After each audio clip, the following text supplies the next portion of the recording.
Ladies and gentlemen, brace yourselves, because Malawi just pulled a move that has everyone from Blantyre to Washington raising their eyebrows like, wait, did that just happen?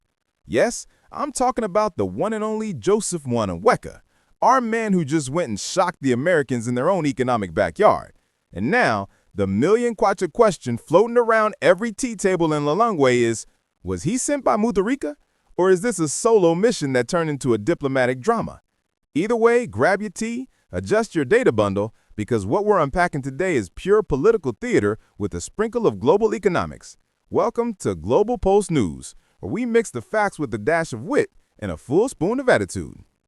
So picture this: Washington, D.C., early morning, all formal and serious as usual, then boom, Joseph Mwanamvekha steps in like a man on a mission. The Malawian finance minister didn't just show up to shake hands and smile for the camera. He arrived with a list longer than Malawi's debt statement. His goal? To convince the big financial guns, the World Bank, the IMF, and the U.S. Treasury that Malawi means business this time. And let's be real, that took everyone by surprise. The Americans were expecting a polite, maybe quiet visit, not a full-blown Malawian charm offensive. Mwanamvekha started dropping figures, projections, and reforms like a DJ spinning records. Reports say even the IMF team leaned forward like, wait, who briefed this guy? But this wasn't just about charm. The man was fighting to reposition Malawi as a country that can bounce back economically. He talked about rebuilding forex reserves, reviving agriculture, and fixing the energy mess. You could tell he came to play chess, not checkers. And just when people thought it was all business as usual, Mwanamvekha's tone made Washington realize this wasn't just a minister's mission. It was a political statement in disguise. Which brings us to the next big question. Why now? Let's talk timing. You know how in Malawi we say when the rain's delayed, the farmers get restless? Well, the economic rains have been delaying for quite a while. Inflation has been climbing faster than fuel prices on a Friday. Forex is as rare as affordable fertilizer, and people are tired of excuses. So why send Mwanamvekha to America now? Because this is crisis diplomacy, the art of begging with pride. The government needed someone who could sound both confident and desperate. And that's a skill Mwanamvekha mastered long ago. This mission was no coincidence. Behind the speeches and photo ops lies the reality. Malawi is running on thin ice. The nation needs strong international support. Loans, grants, investment deals, anything that can keep the kwacha from collapsing. And to achieve that, someone had to go charm the donors in person. Mwanamvekha's trip to the U.S. came at a time when regional partners like Zambia and Tanzania were already securing big deals with the IMF. Malawi couldn't afford to be left out of the financial conversation. So yes, the man went to make noise, politely, but firmly. But wait, was this really Mwanamvekha's brilliant idea? Or was there a more powerful voice whispering from Sanjika Palace saying, Bwana, go and represent us well? Let's dive into that Mutharika connection. Here's where things get spicy. Malawi's political chessboard is never dull, and this move smelled of strategy. President Peter Mutharika, the man who has been trying to rebrand his leadership as action over excuses, needed a win. And what better way to show international seriousness than to send your top finance brain to the world's money capital? People close to the administration say this trip had Mutharika's fingerprints all over it.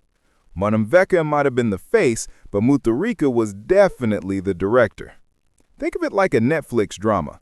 Mwanamvekha plays the lead, but the script, purely presidential. By sending Mwanamvekha, Mutharika killed two birds with one stone.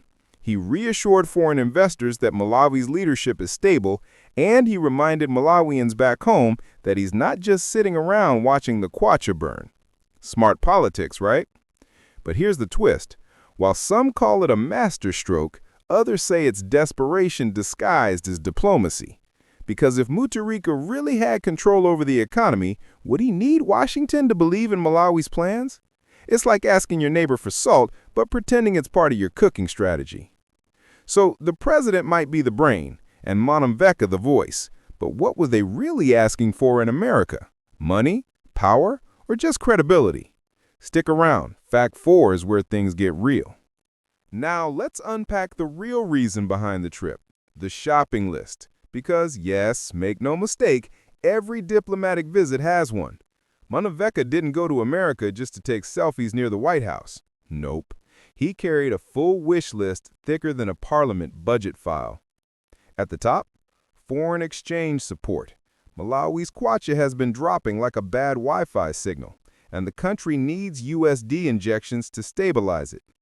Second, fertilizer and fuel supply, because what's an economy without fuel in the pumps and maize in the barns? Third, investment partnerships, that sweet dream of turning Made in Malawi into a global label. The Americans, of course, listen politely. They know Malawi's potential. They've seen it before, but they also know our history with implementation challenges. Mwanamvekha reportedly charmed them with his mix of confidence and humility, the classic Malawian combo. He said, in essence, "We're ready to reform, but we can't do it alone." Now, whether that translates to "help us or we're finished" is another story. But hey, diplomacy is like dating. You can't say you're desperate even when your fridge is empty. And while Mwanamvekha was busy talking about Forex and fertilizer, back home the gossip factory went into full gear because everyone started asking, what's in it for Mutharika politically? Politics 101, my friend. Every move has a motive. And this one? Oh, it's pure gold for Mutharika's image. After all the criticism, the economic chaos, and those headlines that made the State House PR team lose sleep, this mission was a chance to flip the narrative. By sending Mwanamvekha, Mutharika looked decisive. It's the classic, "see, I'm fixing things" moment. The optics alone were powerful. Malawian officials shaking hands in Washington, a photo op that screams competence. Locally, the story played right into the administration's messaging. We're reconnecting Malawi with the world. It gives people something hopeful to talk about, even if nothing concrete comes from the meetings. Because let's be honest, sometimes politics isn't about results, it's about perception. And if that perception buys Mutharika some time before the next wave of public frustration, then politically, mission accomplished. But not everyone's clapping. Critics argue it's all smoke and mirrors, diplomacy for the cameras. Some even suggest the timing was to distract from growing domestic unrest. Whatever the truth, one thing's certain: Mutharika knows how to turn a crisis into a campaign. But politics aside, let's talk about what matters to the average Malawian. Will this trip actually change anything on the ground? Let's bring it home. You can talk about macroeconomic reform all day, but if there's still no cooking oil in the shop and prices keep playing hide and seek with your salary, then the talk means nothing. Malawians are asking, so did Mwanamvekha bring anything back? Well, not yet. These things take time. But he did bring something valuable: renewed attention on Malawi's economy. The international spotlight is back, and that's not a small thing. If the talks lead to genuine agreements, improved Forex access, stabilized fuel supplies, and donor confidence, that means real impact for local businesses. Importers breathe easier, prices slow down, and maybe, just maybe, the kwacha stops free-falling like a drunk mosquito. But the risk? If this trip ends with nice headlines and no follow-up, Malawians will feel played again, because hope is expensive and people are tired of paying for promises. Still, there's a cautious optimism in the air. As one Lilongwe taxi driver put it, "Tiyeni divone, komanga tiajabwele nama results, ndiabale tiembe." So what's next? The real test begins now, because words impress, but action convinces. Let's talk about what happens after the applause dies down. All right, here's the truth nobody wants to say on camera. Washington meetings don't fix economies. They open doors, they build trust, but the real work starts when the plane lands back in Lilongwe. Mwanamvekha's next challenge is follow-through. The IMF, World Bank, and USAID love promises, but they love progress reports even more. So now, the government must turn talk into tangible reforms, improving public finance discipline, boosting exports, and rooting out corruption. Because the world has heard it all before: the "we're reforming" speech, the "we're committed" slogan. What they want now is evidence. If Mutharika's administration can deliver that, then this Washington trip could mark the turning point Malawi's economy has been praying for. But if it's business as usual, endless talk, no implementation, then all Mwanamvekha's achieved was a good passport stamp. Malawians deserve more than that. They deserve accountability, transparency, and leadership that turns global goodwill into local progress. The spotlight's on now, and Washington will be watching. So, the question stands, did Mwanamvekha shock the Americans or just surprise Malawians? Either way, the ball is now in our court. And that's it, folks, the Mwanamvekha Washington story in full motion. If you enjoyed this deep dive, smash that like button, subscribe to @GlobalPostNews, and hit the bell so you never miss another bold breakdown.